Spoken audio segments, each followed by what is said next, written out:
Do you swim great with a pool buoy but terrible without it? No worries, you're probably not the only one. Most swimmers use the pool buoy even more to build the upper body strength and improve their pull. But here's the truth, the pool buoy is teaching your brain to drop your hips, and every single lap with it makes swimming without it much harder. Hi, I'm Alex Coci, I'm a former Olympic swimmer. I competed at London 2012 in 200 butterfly. Now I coach adult swimmers who taught themselves. Now here's what I see constantly. You grab the pool buoy for drills or for training. Feels brilliant. Your stroke is smooth, you're not gasping for air, you actually feel like a proper swimmer for once. But the second you take it out, it's a complete disaster. Your hips are dropping, you're working twice as hard, your breathing goes to the bin, and you're thinking, what the hell just happened? By the end of the video, you'll understand why the pool buoy is sabotaging your swimming. Probably. I mean, if you're using it correctly, it's actually great, but most swimmers aren't. Here I'm covering 4 specific ways the pool buoy is making you worse, not better. Each one has a fix. They're not complicated, just small adjustment that will make massive difference. These are the same principles I use with my premium members in Ocean Swim School. And honestly, if you've been swimming with the pool buoy for months and you cannot swim without it anymore, it's probably because one of these mistakes. Most swimmers never realize this because they think the pool buoy is actually helping them to improve, but sometimes it's not. Oh, and near the end, I'm going to show you one drill I use with people to take off their pool buoy. So basically, not to rely too much on them. And this basically changed the way I coach body position entirely. Works in maybe 2 to 3 sessions if you actually practice it. Now let's go into the first issue. Your pool buoy is teaching your body the wrong position. Now here's why. When the pool buoy is between your thighs, your legs naturally want to squeeze it. Makes sense. Otherwise, will fall out. But to squeeze it properly, your hip flexors has to engage. Your knees will bend slightly and your hips will tilt forward.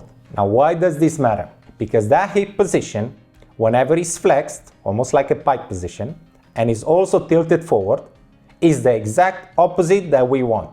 Basically, what we want in the water is you want your hips high, your core engaged, and your body in a straight line from the head to the toes. Now, let's say that this is the head and these are the toes. But here, the pool buoy is telling you to be in this position. Because if you have your pool buoy here, just at your thighs, it will lift your hips up naturally. Every single lap, you're literally practicing the wrong body position while you're thinking that you improve your pulling. I see this with probably 70 to 80% of the swimmers who use pool buoys regularly, maybe even more than that. It's like, imagine that you're learning to run with weights on your ankles. Sure, you're working your legs harder, but you're also learning a completely different running style. Then whenever you take your weights off, you wonder why your form is different. And this is the same principles. I work with a triathlete right now, and before we even started, he was actually convinced that the pool buoy was making him faster, which was doing exactly this. His pool buoy times are actually decent for his age and his goal. His regular freestyle is actually slower, 15 to 20 seconds. That's massive. No wonder he actually thinks that the pool buoy makes him faster swimmer. But what did we do? We filmed he's underwater. No pool buoy, hips dropped like a stone, legs were dragging behind. His brain has literally learned 2 different swimming positions. Stop using the pool buoy as a crutch. Use it strategically. Now here is what I mean. Pool buoys are brilliant for isolating the upper body if, and this is critical, you maintain the same body position as regular swimming. That means that first, you engage your core before you put the pool buoy between your legs. Feel your abs tight, hips are high, and glutes slightly engaged. Second, place your pool buoy between your upper thighs and not on your knees. Higher placement means less hip flexion required to hold it. Third, actively think about getting your hips high while swimming. Don't let your hips drop forward just because the pool buoy is there and is holding you. And this will make a pool buoy a tool instead of dependency. You're working your pool while maintaining a proper body position. Makes sense, no? Try this in your next session. Swim 50 meters with a pool buoy while actively engaging your core the entire time. Then you're trying to swim another 50 without it. trying to maintain that same hip height. Film both if you can, so you can actually see the difference. Oh, and if your hips are still dropping significantly without the pull buoy after practicing this, then it's probably a core strength or a kick issue, not the pull buoy's fault. And that's whenever video analysis actually helps, because you can actually see what's going on. Now the drill for this is actually a pull buoy plus core engagement contrast. Now here is how you do it. You swim at 25 meters with the pull buoy while you're consciously engaging your core. Think about pulling your belly button towards your spine. Really focus on it. Then immediately swim at 25 meters without it, trying to maintain the exact core engagement and hip position. Focus points here. Your hips should feel almost the same height in both scenarios. If they drop massively without the pull buoy, that means you're not engaging properly with it. One mental cue to keep in mind, that the buoy supports you and it doesn't replace anything else. Short and simple. Do 4 50s, 25 with a pull buoy, 25 without a pull buoy, rest anywhere 20 seconds rest. There is no rush here, and think about awareness and not the speed. And once this feels similar with the pull buoy and without it, I mean actually similar, not kind of, only then you're ready to use the pull buoy as a training tool instead of a crutch. Right, so that's sorted. But here is where it gets more interesting. The next one is even more common, and honestly it drives me absolutely crazy because it's so preventable.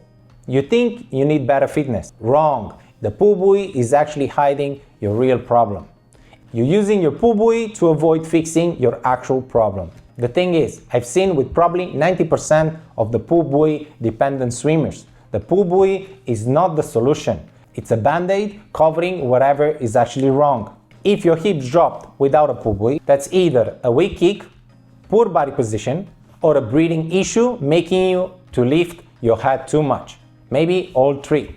Your breathing is easier with the pull buoy, that's because your hips are higher, which means less drag, which means less effort required for you to breathe. But here, you're not fixing the why your hips drop in the first place. Do you feel faster with the pull buoy? Of course you do, because you're eliminating the drag of your legs and your hips. And sometimes that's making you a better swimmer. Basically, it's making you dependent on a piece of foam. Right now in my ocean swim school, I work with triathletes, training a lot with the pull buoy for years. They come to me initially saying basically, Alex, I want to improve my freestyle, but I can only swim with the pull buoy at this point. Then they film themselves because it's important. And this example that I'm going to give you is not necessary for a specific person, but mainly in general. Without the pull buoy, your head position maybe is lifting every single breath, which will drop your hips, which will make your legs sink, and which will make breathing even harder. And that's basically a classic death spiral. The pull buoy is basically hiding all of it. Most of the swimmers think that the pull buoy is actually improving their pull strength, which definitely is not far from the truth.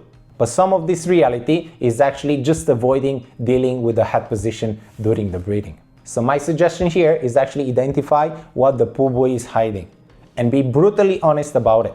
Now here's the process. Swim 100 meters with the pull buoy and film if it's possible. Notice here how your breathing feels, how your hips feel, and how much effort it requires. Then you swim 100 meters without a pull buoy. Film yourself again. Notice if there is any changes. Does it feel harder? What position feels different? The difference here between the two swims is actually your problem. Not your fitness, not your pull strength, but that specific technical issue the pull buoy is masking. So some of the common culprits is the head is lifting during the breathing. This is most common, probably in 60% of the cases.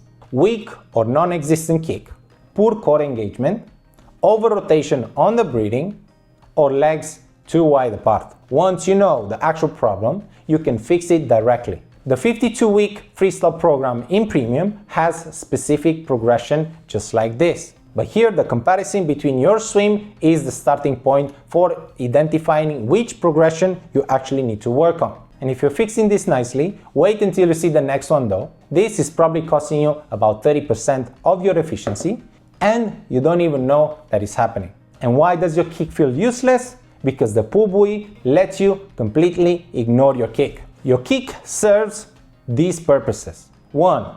For the propulsion, it actually moves you forward. 2, and this is the big one, it keeps your hips and legs high to reduce drag. And 3, for rotation and balance. And 4, for the timing and rhythm of your stroke.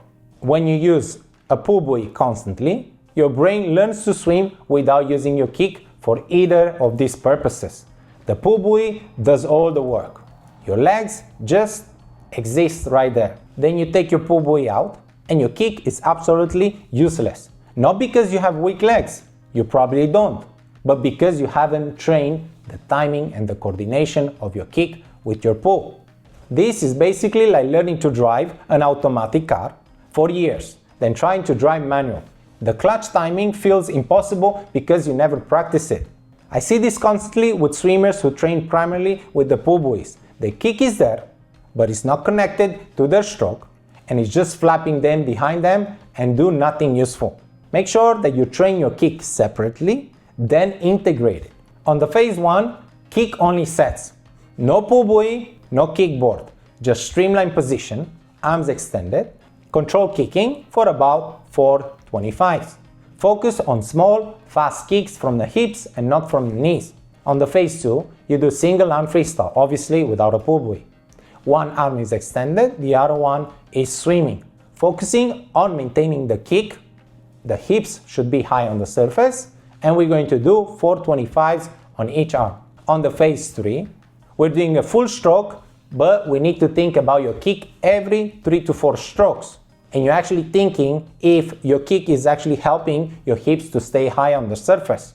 This will rebuild the connection between your kick and your body position. And that can take about 3 to 4 weeks if you practice consistently. More than that, the drill here, we're going to do a sidekick. One arm extended and the other one by your side. Face should be down and control breathing. Every 3 or 4 kicks, turn your head to breathe. Don't lift it up. Feel how your hip stays at the surface from that kick alone. Do about 425s, rest 20 seconds. If your hips are dropping, then your kick is either too deep, or your knees are bending too much, or you're too slow. That fix alone will change how swimming feels like. But this last one is that most swimmers are doing right now and they have no idea. And if you're using a pull buoy for more than 25% of your training, you're making this mistake. You're using the pull buoy for about 60 to 70% of your training. I see swimmers who do pull buoy work every single session, building the upper body strength, they say, focusing on technique, they say. But here's the thing, if you're training mostly with the pull buoy, you're not training to swim. You're training to swim with the pull buoy. Those are two different skills. And if you're competing for a triathlon or an Ironman, guess what? You're not going to swim with the pull buoy when you're racing. Swimming here requires a full body coordination. Timing your kick with the pull, rotating properly, maintaining the position while breathing. The pull buoy removes all that from the equation. And this is like trying to learn the piano, practicing only with your right arm, for example. Sure, your right arm gets stronger, but can you say that you're learning the piano? And that's the same thing. Your pull buoy work should be maximum 20 to 25% of your training. That's it. Now here is a simple and balanced week that you can probably do.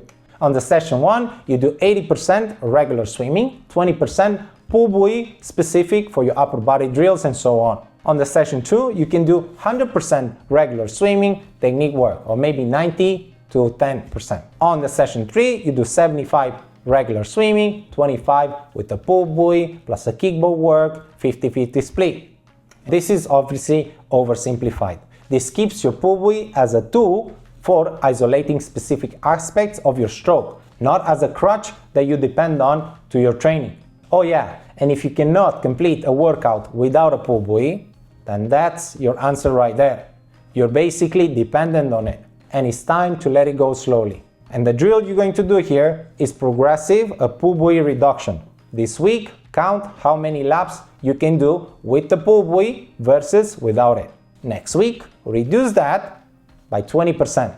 The following week, another 20%. And keep going until you have about 20 to 20% max of your total of swimming within that week. And track it, write it down, because most swimmers don't actually realize how much they're doing until they're actually count. So if you fix all these 4 mistakes, here is what's going to change. You will swim properly without a pull buoy, no more panic when you take it off. Your hips will stay high because you train the right body position, not because of the pull buoy is holding them up.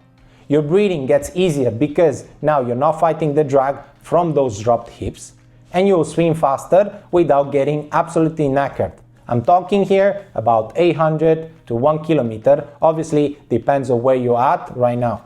And all because you're using a full body efficiency instead of just using your arms. And honestly, the mental shift is massive. You'll stop relying on the equipment to feel competent, and you'll start swimming beautifully with nothing other than your swimsuit, your goggles, and maybe your cap. And that can be you, and this is how. Now, if you're still watching this video, well done to you, because most of the swimmers never question whether their training tools are actually helping them or hurting them. And because you're still here, means that you're actually thinking critically, and that's what it matters. Now join my Ocean Swim School if you want to accelerate this. Try it first, then the free community has loads of resources. The premium gets you monthly video analysis where I break down your stroke and your body position specifically and show exactly what's happening, and I'm going to give you some sort of guidance of how you should train. It's $39 a month, link down below. Also drop a comment if you're going to reduce the pull buoy usage for this week. And tell me what's your current percentage and where do you want to be. And if this video helped you, hit the like button, subscribe for more weekly tips just like this. I post every single week. And ring the bell so you don't miss any of them. And if you haven't watched the other freestyle videos, please watch them next. See you in the next one.